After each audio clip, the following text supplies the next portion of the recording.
When was the last time you played a video game from your childhood to see if it felt the same way as an adult as it felt as a kid, or if it was as good as you remember? Welcome back to Lost in Games Unscripted, the series where I talk about pretty much whatever comes to my mind at any given time. And today, that kind of happens to be a little bit of nostalgia, but it was triggered by a conversation I had with another content creator the other day.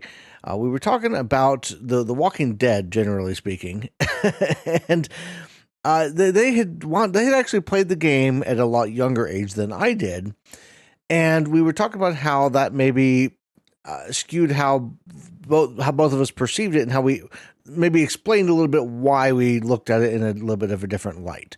So I wanted to talk a little bit about that today because it was kind of an intriguing thought. So some of the games that I played in the 90s when I was growing up, because I'm old, guys. Things like Metal Gear Solid, Spyro the Dragon, Gran Turismo. I played Doom and Duke Nukem and Wacky Wheels. You know, I've talked about all of those before. And looking back on those games to me is a very nostalgic thing. Even the graphics to an extent, when you think about something like Doom, which was like a 2D, first person shooter type of thing, the graphics weren't anything special to write home about. But even looking at those, I'm like, man, those are really good graphics, even though, like, technically speaking, by today's terms, they weren't that good, right? But then coming up into the 2010s, some of the games that I was playing at the time, games like The Walking Dead, Fallout 4, I was starting to look at games in a different light. I was in my mid to late 20s. I turned 30 in 2016.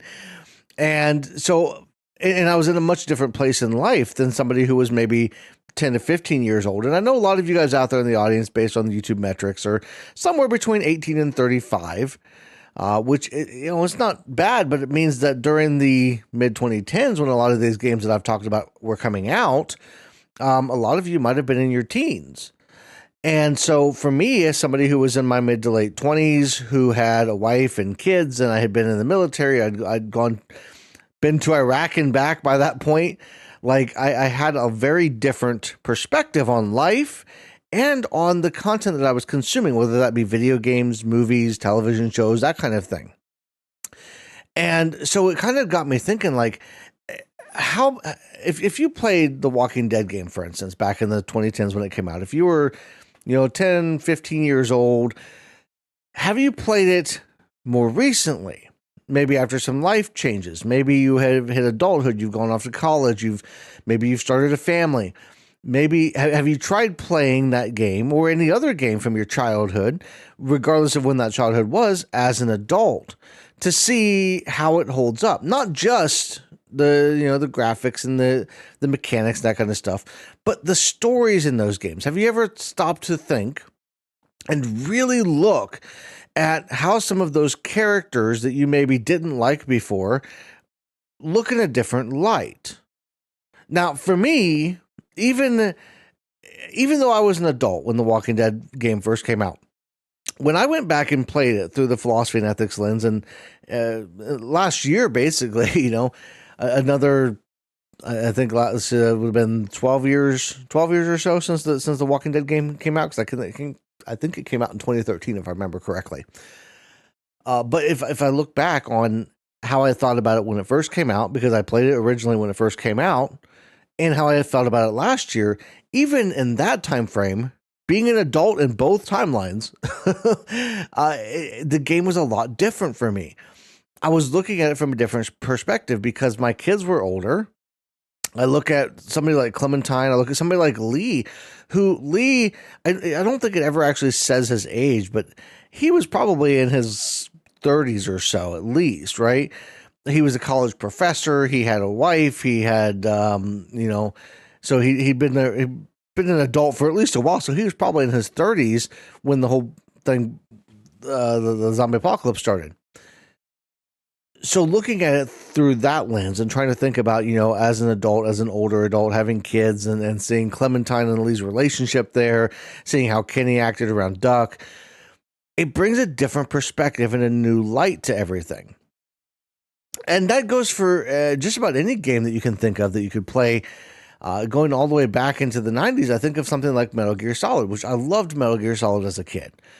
It was one of those games that was just so much fun, but I didn't think about it for the political intrigue, for the who Solid Snake really was. I didn't think about it for all I looked at it was, it's a fun game to go through and try and beat the bad guys, right?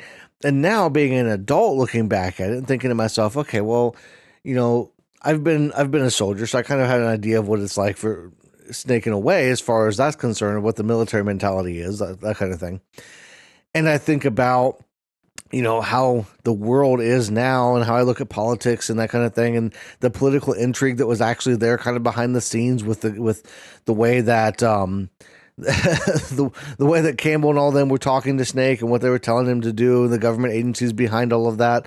I start thinking more in depth about that kind of stuff. And to me, it's so interesting.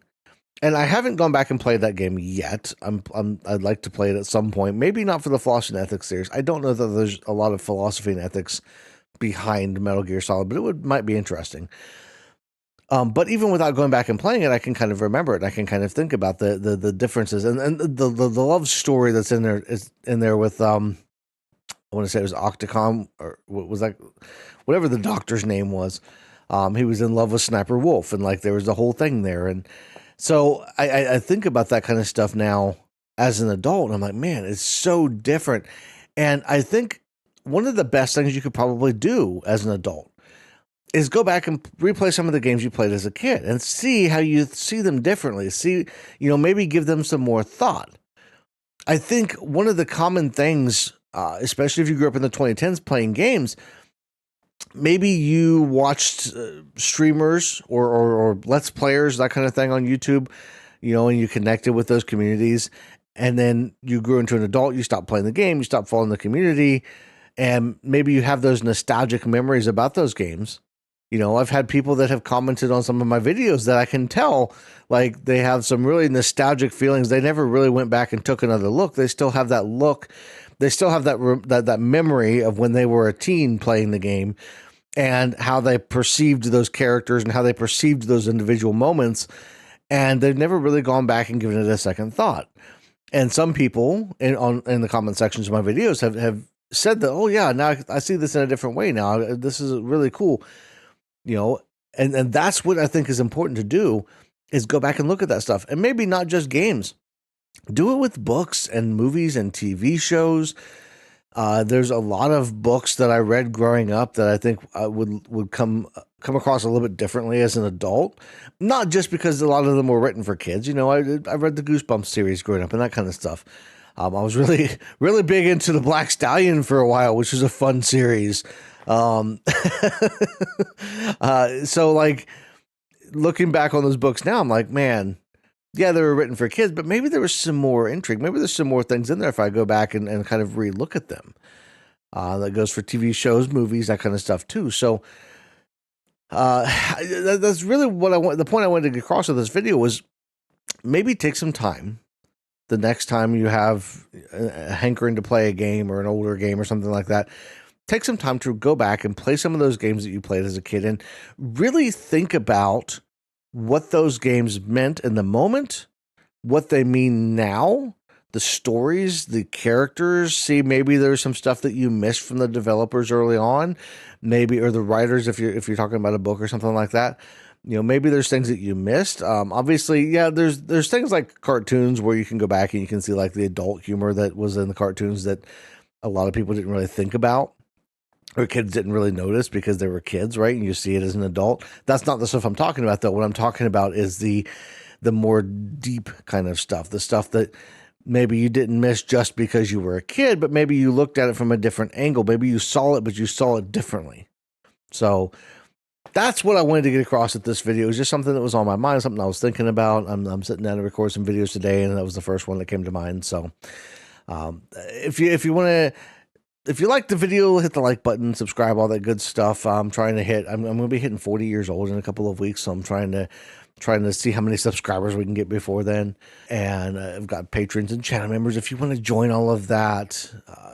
That's all I've got for this one, though. I want to thank you all for watching, and I'll see you in the next one.